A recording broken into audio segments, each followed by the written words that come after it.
estar con el doctor Alfredo Crespo.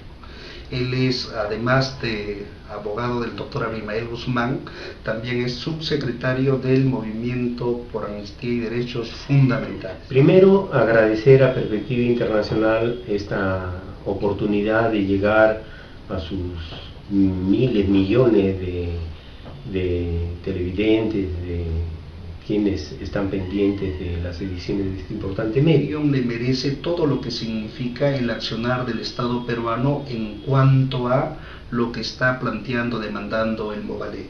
Mire, como es conocido, nosotros nos hemos constituido el 20 de noviembre del año 2009. Precisamente ya en los próximos días vamos a cumplir 4 años. Y uno de los puntos fundamentales que hemos enarbolado es por una amnistía general que solucione políticamente los problemas derivados de la guerra interna. Sin embargo, hemos nosotros visto que los gobiernos que se han sucedido, al menos de Alan García y el gobierno de derecha de Ollanta Humala, se han opuesto a este planteamiento. Inclusive el gobierno del señor Alan García lo criminalizó hasta el punto de decir que, o sugerir que pedir amnistía era delito. Pedir amnistía o libertad para Abimael Guzmán era delito, es decir, criminalizar la amnistía. Se han opuesto y se oponen a la amnistía general desde el Estado porque son renuentes a asumir su responsabilidad en el conflicto armado interno que nuestro país vivió desde el año 80 al 92. Sin embargo, nuestro planteamiento ha venido teniendo eco en muy buena parte de nuestro pueblo y en personalidades que sí han mostrado una actitud positiva a favor de una amnistía general que sirva a la reconciliación nacional.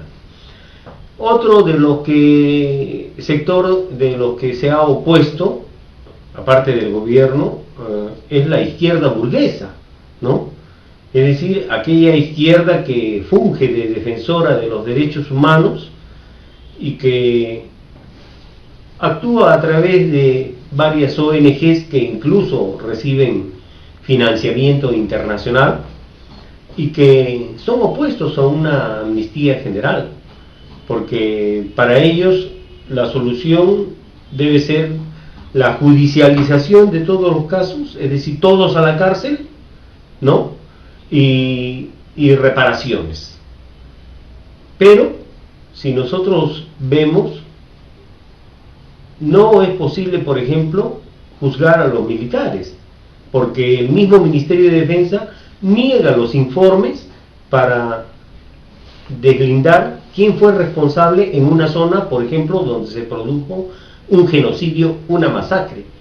El Poder Judicial le pide al Ministerio de Defensa informe quién fue el jefe o el oficial a cargo en esa zona. No podemos informar porque todo se ha quemado. Entonces, judicializar, imposible. Ahora, judicializar las fosas comunes, la misma Comisión de la Verdad ha dicho de que hay más de 4.000 fosas comunes sin abrir y que hasta ahora el trabajo que están haciendo los peritos forenses de apertura de fosas, con el tiempo que llevan y para terminar de abrir las fosas, requeriría cerca de 200 años. Entonces, ¿cuándo se va a terminar lo de los juicios? Nunca. Entonces, y es ilusorio que dentro de este sistema pueda haber justicia para quienes perdieron a sus seres queridos.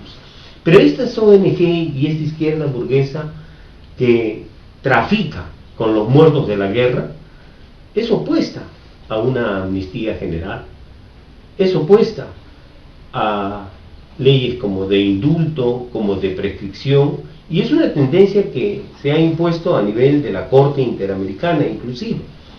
Entonces todos esos factores son reacios a una amnistía general. Pero nosotros, a contracorriente, seguimos demandando esta necesidad del pueblo, la nación y la sociedad peruana en su conjunto. consideramos que el hecho de que no se resuelvan los problemas políticos derivados de la guerra es un lastre para la sociedad peruana, para la nación, para que pueda desarrollarse con paz y democracia. Mire, problemas derivados de la guerra. Tenemos el problema de los fallecidos, de las reparaciones a los familiares que perdieron sus seres queridos, tanto de una parte como de la otra parte. Tenemos el problema de los desaparecidos, el problema de los torturados, de los requisitoriados, que son miles a nivel nacional, que están con orden de captura porque tienen procesos judiciales abiertos y no pueden hacer su vida normal. Tenemos el problema de los desplazados, el problema de la legislación antiterrorista, que es utilizada para perseguir a los dirigentes del movimiento popular, para perseguir al movimiento popular acusándolo de terrorista. Entonces, una amnistía general que sirva a una reconciliación nacional no solamente tendría que ver con la libertad de los presos políticos y prisioneros de guerra, sino también con la derogación de la legislación antisubversiva. Esta izquierda burguesa lo que señalan es que ¿cómo resolver políticamente? Ellos dicen, ya se condenó a Abimael Guzmán, ya se condenó a Fujimori, y ahora Museo de la Memoria y reparaciones y resuelto los problemas derivados de la guerra. Pensamos que no es así, no es así. ¿Y por qué no sería así, doctor? Porque el problema de las causas y las consecuencias de la guerra siguen latentes en nuestro país. Los pocos militares que han sido condenados les han aplicado penas bajísimas, mientras que a un prisionero político que lo juzgan por el llamado delito de terrorismo le ponen 30 años, cadena perpetua, a los militares por los mismos hechos de desapariciones, de asesinatos, le ponen 6 años, 8 años a lo máximo. Entonces los familiares no quedan conformes. Los familiares de los desaparecidos ya se cansaron ya de buscar a sus seres queridos. Con una reconciliación, hasta incluso los desaparecidos empezarían a aparecer, porque al haber una amnistía, los militares hablarían y dirían, acá está fulano de tal, acá murió, se enterró a fulano de tal, o su hijo murió aquí, en este enfrentamiento, o ocurrió esta matanza. Empezarían a saber sobre sus seres queridos y no vivirían permanentemente en esta angustia, ¿no? Los militares no serían eternamente perseguidos, ¿no? De la manera como lo plantea la izquierda burguesa, los militares y los soldados que fueron mandados a la guerra interna por decisión de los políticos, están siendo juzgados. Con una amnistía ya se cancelaría eso. Precisamente, doctor, existe toda una animadversión y hasta cierto sesgo premeditado por lo que ha señalado usted bien, vale decir, por el Estado, sus representantes, por la llamada izquierda burguesa, en cuanto a lo que implica realmente este proceso de reconciliación nacional y esta amnistía. En más de una u otra manera nosotros vemos con marcada preocupación cómo se pretende endosar toda la responsabilidad de los hechos acontecidos a una orilla, en este caso al PSP, y se pretende liberar de toda responsabilidad en términos macro grandes al Estado peruano y a sus fuerzas o aparatos represivos. ¿Podría explicar usted mejor realmente en qué beneficia un proceso de reconciliación nacional y amnistía, pese a que ya lo ha señalado en grande, pero de manera un poquito más digerida, si se quiere? Mire, la amnistía general, que sería para una futura reconciliación nacional, tendría que llevarnos a que el Estado reconozca su responsabilidad en la guerra, por cómo llevó adelante la guerra contra el Partido Comunista del Perú, Sendero Luminoso, que se levantó en armas el 17 de mayo de 1980. Tendría que reconocer que hubieron pues masacres, que hubieron desapariciones, ¿no? Por otro lado, también el Partido Comunista del Perú tendría que también reconocer, como el mismo doctor Abimael Guzmán lo ha dicho, sus errores, sus excesos, sus limitaciones, porque él ha dicho de que el Partido Comunista del Perú tendría que hacer una autocrítica pública por esos errores, excesos, limitaciones en la guerra que hizo buscando el beneficio del pueblo. Ambos tendrían que reconocer. Vemos de que ese ha sido una exigencia de ambas partes en el proceso de conversaciones en Colombia. El presidente Santos ha reconocido también su responsabilidad como representante del Estado. La FARC también vienen reconociendo. Ahora están planteando ellos incluso señalar un día de contrición nacional, es decir, de reflexión y de responsabilidad frente a todo lo que ocurrió. Tendría que haber eso, ¿no? Tendría que partirse de que esto no fue terrorismo, sino fue un hecho político, fue la acción de un partido comunista, un partido revolucionario, con un programa, con una ideología, y que fue para transformar la sociedad peruana, que fue un hecho político. Precisamente hay la resistencia a reconocer que fue un hecho político y calificarlo tal como manda el imperialismo yanqui de terrorismo simplemente, y de que los que se levantaron en armas son delincuentes terroristas. El Partido Comunista es una organización criminal, es decir, ellos apuntan a que nunca más se repita, ¿no?, lo que ocurrió en nuestro país. Pero esa actitud que tienen no es la solución que requiere nuestro país. Nosotros vemos que hoy día, por ejemplo, que hay perseguidos. Constantemente en la política peruana aparece el tema del terrorismo. Es un factor de discordia, es un factor de descohesión nacional. En los militares que son enjuiciados, también es un problema, que son enjuiciados por los hechos de la guerra, también es un problema que mina la moral de las Fuerzas Armadas. Nosotros pensamos, por ejemplo, que estando próximo el fallo de La Haya, ¿qué pasaría si el fallo es favorable al Perú y Chile no cumple? Podría abrirse las puertas de un conflicto armado externo, internacional, y las Fuerzas Armadas son las llamadas a defender el territorio, la soberanía nacional. Con militares enjuiciados, procesados, no hay la cohesión necesaria.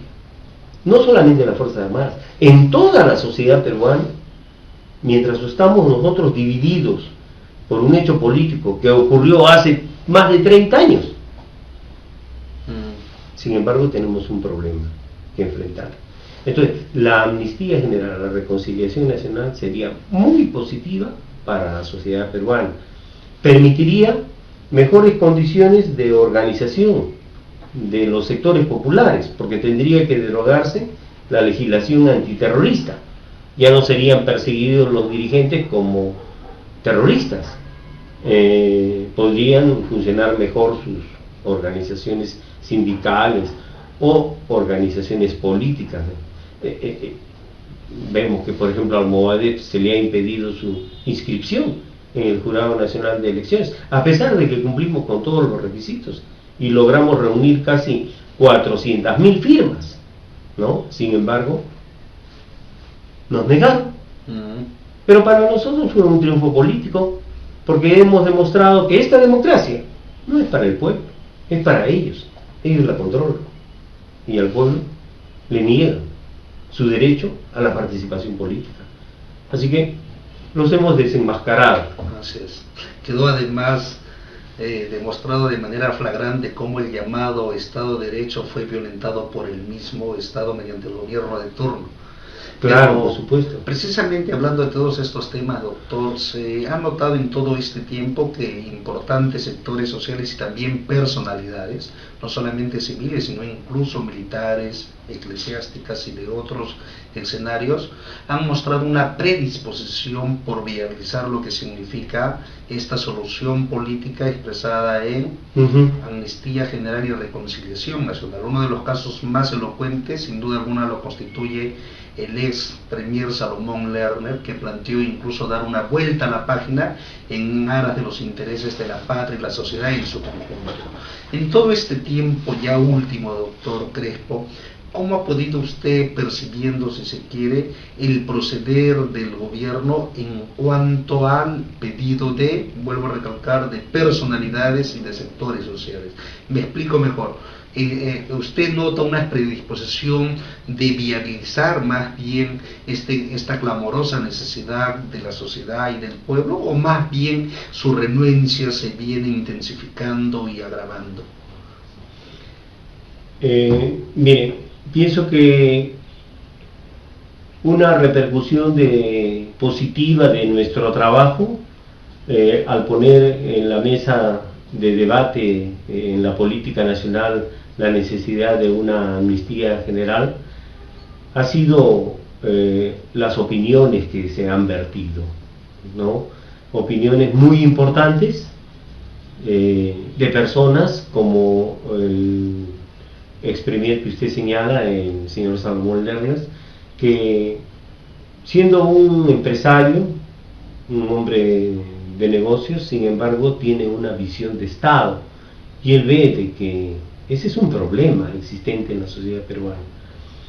Sin embargo, de parte de los gobiernos de Alan García, del gobierno de Ollanta Humala, hay una cerrazón, no hay una apertura a este planteamiento de amnistía general. Y como le repito, ¿cuál es la razón?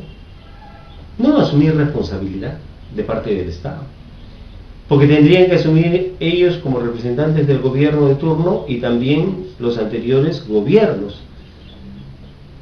Hoy día nosotros vemos que quien está enjuiciado y encarcelado por algunos hechos de la guerra es el señor Fujimori, pero en el gobierno del señor Belaúnde, ¿cuántos genocidios, cuántas masacres, cuántas matanzas se hizo? Desapariciones de pueblos enteros.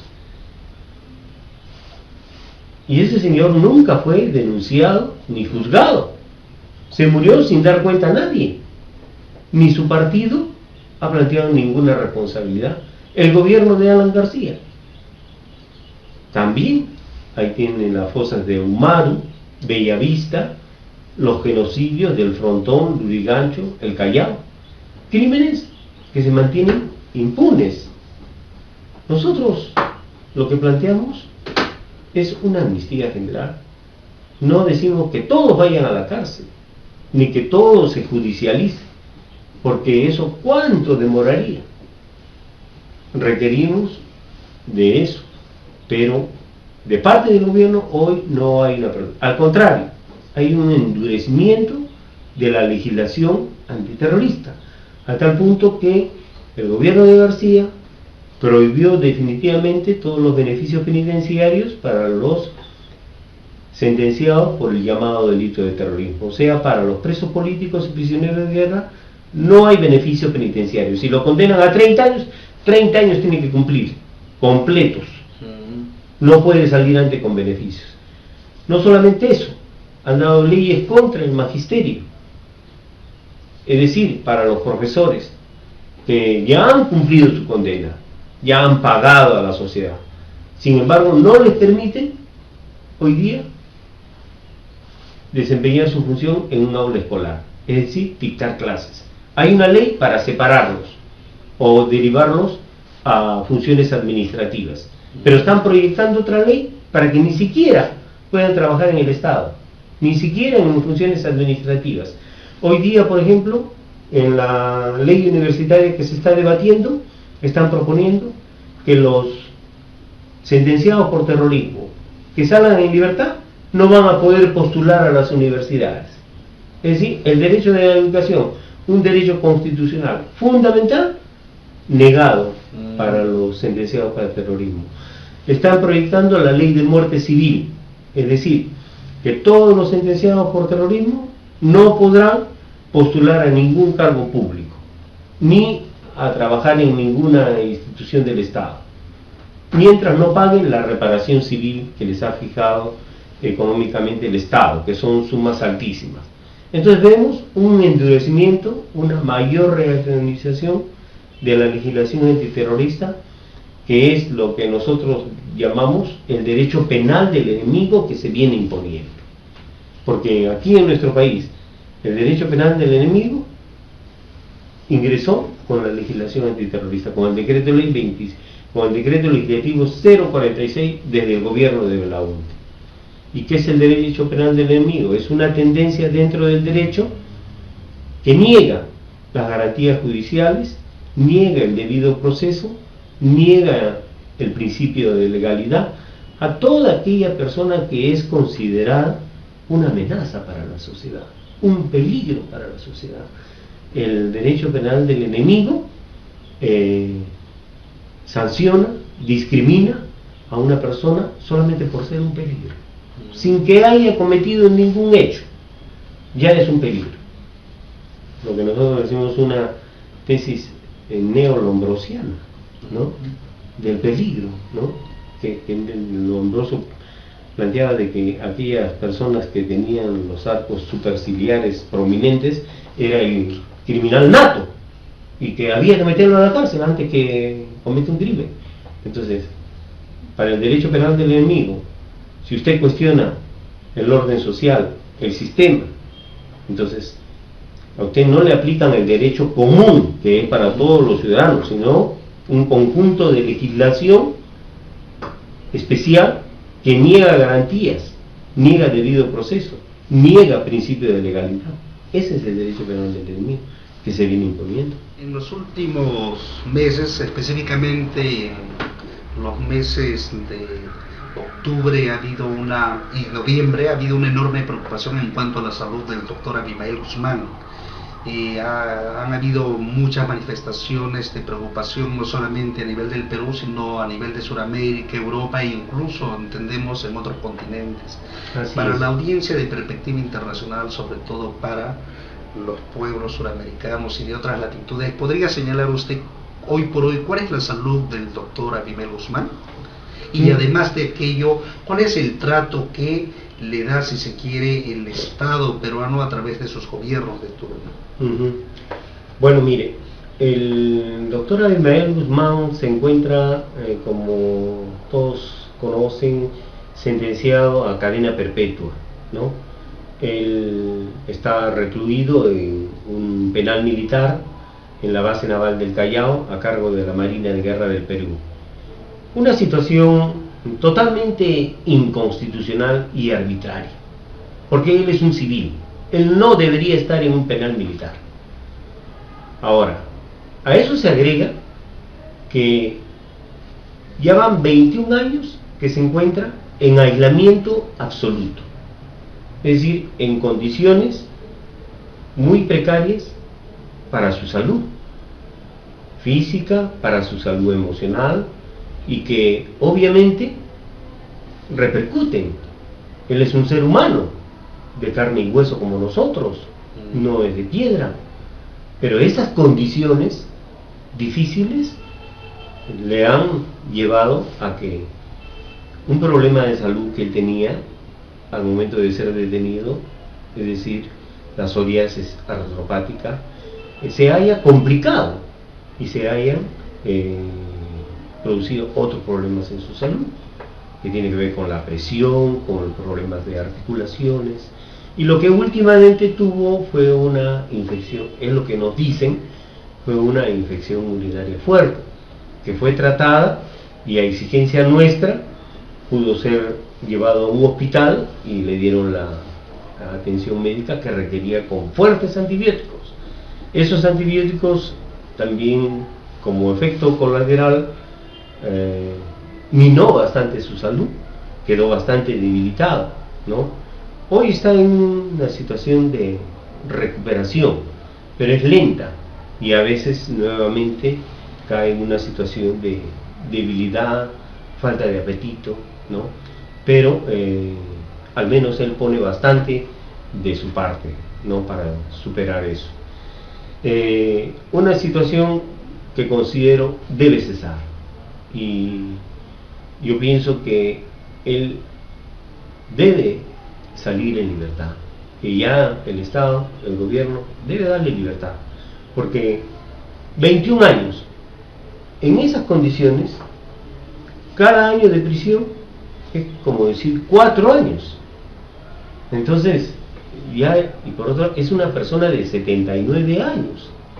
Entonces es totalmente, pues, arbitrario, inconstitucional, ilegal, y va contra todo principio de humanidad que a él se le mantenga en esa prisión. Doctor, ¿cómo explicamos a los pueblos del mundo, a la audiencia nuestra, de que, por ejemplo, el señor Vladimiro Montesinos, el señor Fujimori, además de que tienen sentencias punitivas bastante livianas, por decirlo así, gozan de una serie de privilegios, al extremo de que por la prensa vía internet se ve que la prensa peruana señala de que, por ejemplo, reciben miles de visitas? Es el caso del señor Fujimori, que tiene horas y horas usando la telefonía, etcétera, etcétera. ¿Cómo explicamos, reitero, a la audiencia, a los pueblos del mundo, ese marcado trato diferenciado, muy a pesar de que se sabe que el señor Montesinos y Fujimori no solamente estarían presos por corrupción, sino por genocidio y otro tipo de, si se quiere, sentencias condenatorias? Mire, el que está en peores y más duras condiciones es el doctor Abimael Guzmán. Ahora, yo no voy a decir prohíbenle las visitas al señor Fujimori o prohíbenle tales beneficios que tiene el señor Montesinos, porque al final ellos también están presos. Y yo, que he estado preso, le puedo decir una cosa: la prisión, aunque sea una jaula de oro, es prisión. Yo no voy a decir quítenle esto y por qué le dan esto, sino que los mismos beneficios y derechos que le reconocen a esas personas también le reconozcan a mi patrocinado. Eso es lo que yo pido. No voy a entrar en una contraposición de por qué le dan esto a él, porque que le den también a mi patrocinado. También es un prisionero, pero hay una discriminación, hay una actitud ya intencionada de mantenerlo en esa situación, para mellar su salud física, su salud psicológica, para mellar, pero él hace esfuerzos y se mantiene, y ahorita está en una recuperación, ¿no?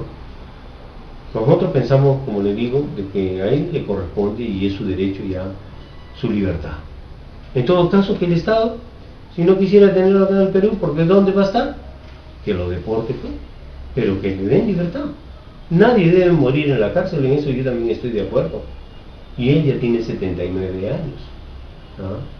Esa es mi opinión.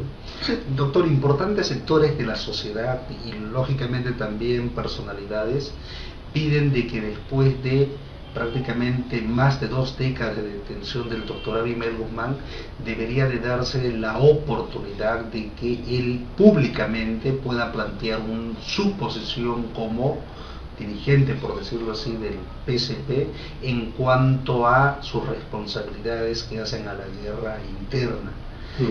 Pero además de aquello, que él plantee, si se quiere, cuál es la postura que corresponde en esta coyuntura en términos estrictamente políticos. Según usted, ¿a qué atribuye que el Estado peruano le niegue esta posibilidad, y más que posibilidad, este derecho legítimo en que él podría dirigirse al pueblo peruano, a la sociedad en su conjunta, y plantear después de 20 años de una durísima encarcelación la posición que hace al PSP?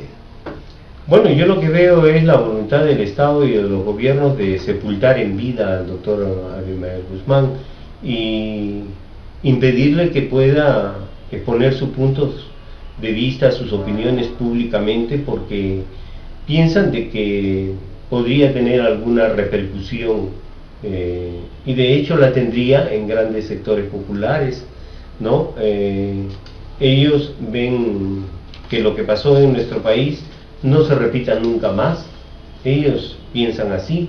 Ellos saben de que las condiciones que dieron lugar a la guerra interna que se dio en nuestro país no han desaparecido. Al contrario, hoy se vienen agudizando los problemas de la sociedad peruana y se viene expresando un desarrollo y crecimiento de los movimientos de protesta y de luchas populares. Entonces, para ellos sería un peligro de que él salga a plantear alguna opinión, ¿no? Bien. Así es. Doctor. Como solamente, pienso yo, ellos podrían darle alguna oportunidad si plantearía, por ejemplo, como ellos hubiesen querido, ¿no? Como quería la Comisión de la Verdad, que salga a pedir perdón, arrepentimiento, cosa que el doctor Abimael Guzmán nunca va a plantear un perdón, un arrepentimiento, porque... ¿Y por qué, doctor? ¿Por qué no plantearía que? ¿Por qué no? Porque lo que él señala es que la guerra que se inició en el país bajo dirección del Partido Comunista del Perú fue para transformar la sociedad en beneficio del pueblo, ¿no? Él no puede arrepentirse o pedir perdón por buscar un bienestar del pueblo, no puede, ¿no? Él mantiene su ideología, el marxismo-leninismo maoísmo, ¿no? La ideología del proletariado internacional. Él piensa de que en todo caso lo que corresponde a una organización política es una autocrítica, es decir, reconocer responsabilidades por errores, excesos, limitaciones. Eso es lo que corresponde. La cuestión del perdón más está para cuestiones que, con mucho respeto para las personas que creen en la religión, para el tema religioso, ¿no? Pero para lo político es asumir autocrítica, responsabilidad. De eso se trata. Y también que el Estado asuma responsabilidad, ¿no? De eso se trata. Doctor, considerando que usted lo ve semanalmente al doctor Abimael Guzmán, y hoy por hoy se nota de que el sistema capitalista está en una situación de senilidad, de decadencia, con su fase terminal, que es el imperialismo, según, digamos, por ahí nos ponemos a pensar en sus conversaciones con el doctor Guzmán, ¿cómo el doctor Guzmán ve la situación económica, social y política que hoy por hoy se da a nivel planetario? ¿Cómo ve al marxismo, leninismo, maoísmo cuando se plantea que es la tercera superior etapa del marxismo y que corresponde hoy sobre todo al siglo XXI o al tercer milenio? Bueno, lo que yo le puedo decir es de que el doctor Abimael Guzmán tiene unas ideas y posición muy claras sobre la situación internacional y nacional, porque él está informado por los medios de información que nosotros le llevamos, periódicos, revistas, documentación, radio, televisión, está al tanto de todo y tiene una opinión. Cambiando de tema, el caso de Colombia, que además resulta bastante fresco, se conoce hoy de que de manera provisional el gobierno colombiano presidido por el señor Santos habría llegado a un acuerdo parcial, pero al fin y al cabo un acuerdo con la guerrilla más antigua de Sudamérica. Estamos hablando de las Fuerzas Armadas Revolucionarias de Colombia, que en todos estos tejes y manejes de lo que significan las negociaciones por la paz, ya en estos momentos no solamente habrían deliberado, sino, reitero, habrían llegado a ciertos acuerdos parciales en cuanto a participación política. Ajá. En ese entendido, ¿cómo ve usted ese panorama cuando de una u otra manera eso se estaría planteando aquí en el Perú a través de los planteamientos que efectúa el Movadero? Bueno, nosotros vemos con mucho interés esas conversaciones que se están dando entre el gobierno del presidente Santos y la guerrilla colombiana con las FARC. Nos parece muy trascendentes esos acuerdos o consensos que se vienen logrando. Ese al que usted se refiere, por ejemplo, de a medida que van dejando las armas, permitir la participación en la vida política del país. es un planteamiento y un consenso que se opone al de la ultraderecha, que lo que quiere es la cárcel, de que ellos vayan a la cárcel y que al dejar las armas no participen en la vida política del país, sino que vayan a la cárcel. Me parece que es bueno, ¿no? Nosotros aquí en el Perú estamos hoy día luchando por nuestro derecho a la participación política, contra la persecución que hay contra el Movadef, contra sus dirigentes, contra el movimiento popular. Aquí nosotros estamos planteando una amnistía general. Nosotros, a diferencia de Colombia, no estamos proponiendo un diálogo, porque aquí ya la guerra terminó.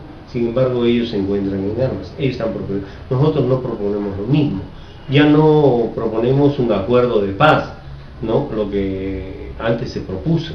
Lo que ahora proponemos en todo caso es una amnistía general, ¿no? Para civiles, militares y policías, ¿no?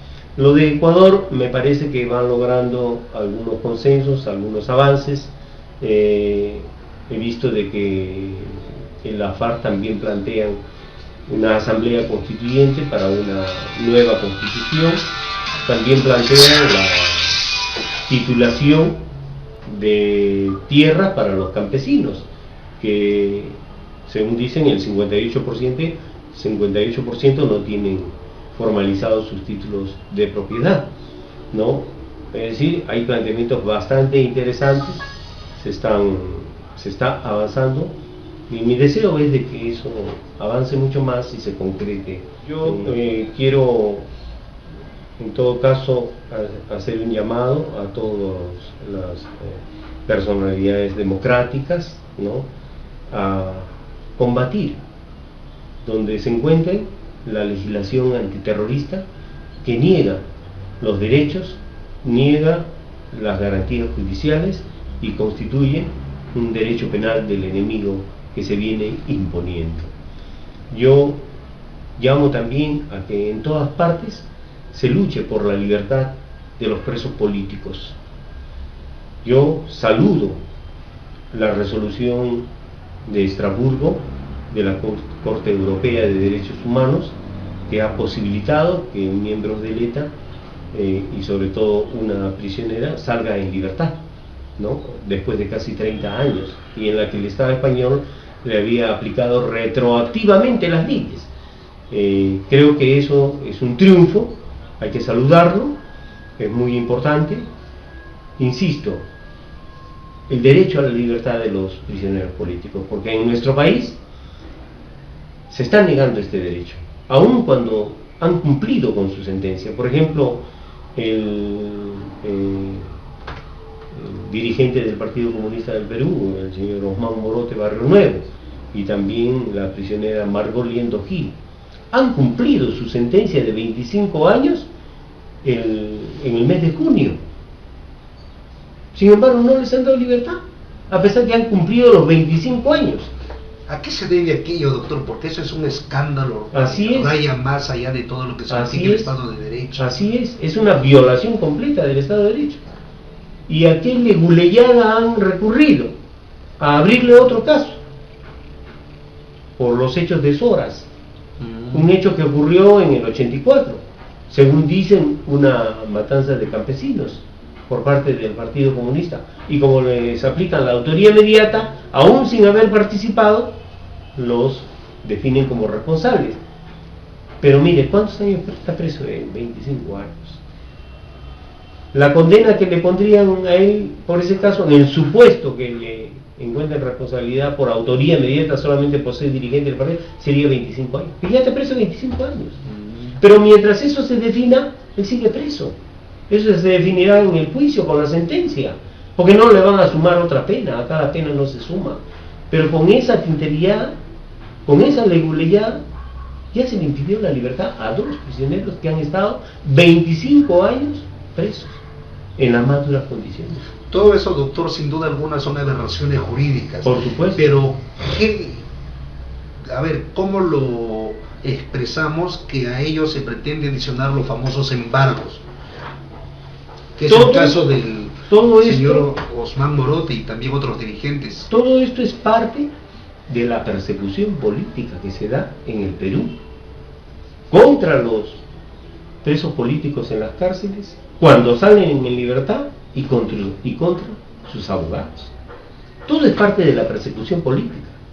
El negarles su libertad, el impedirles que trabajen en el Estado, el impedirles que trabajen como profesores, las leyes de muerte civil, la ley de negacionismo, la no inscripción del Movadef.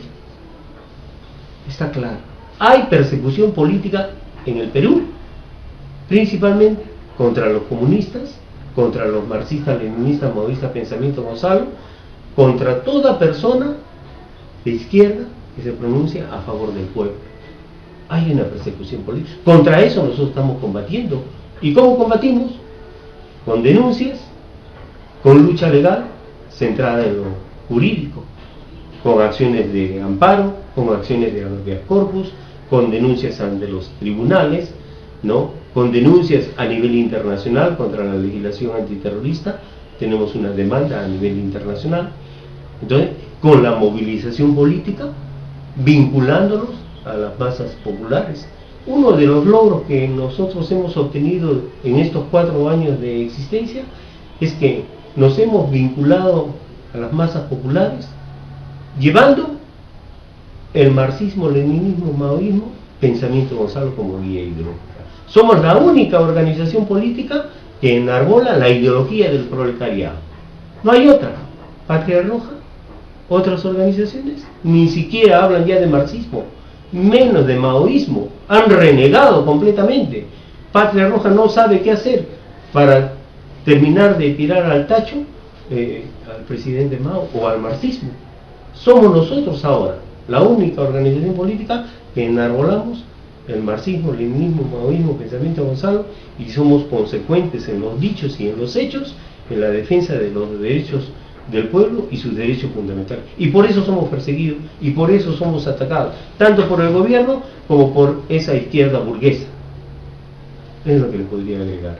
Muy bien, doctor, desde Perspectiva Internacional le hacemos llegar un enorme agradecimiento y le pedimos eufóricamente que lo haga extensivo no solamente al pueblo peruano, sino también al Movadef y lógicamente al más grande marxista, leninista, maoísta viviente en el planeta, que es el doctor Abimael Guzmán. Muchísimas gracias. Muy agradecido usted, muy agradecido. Hasta la próxima.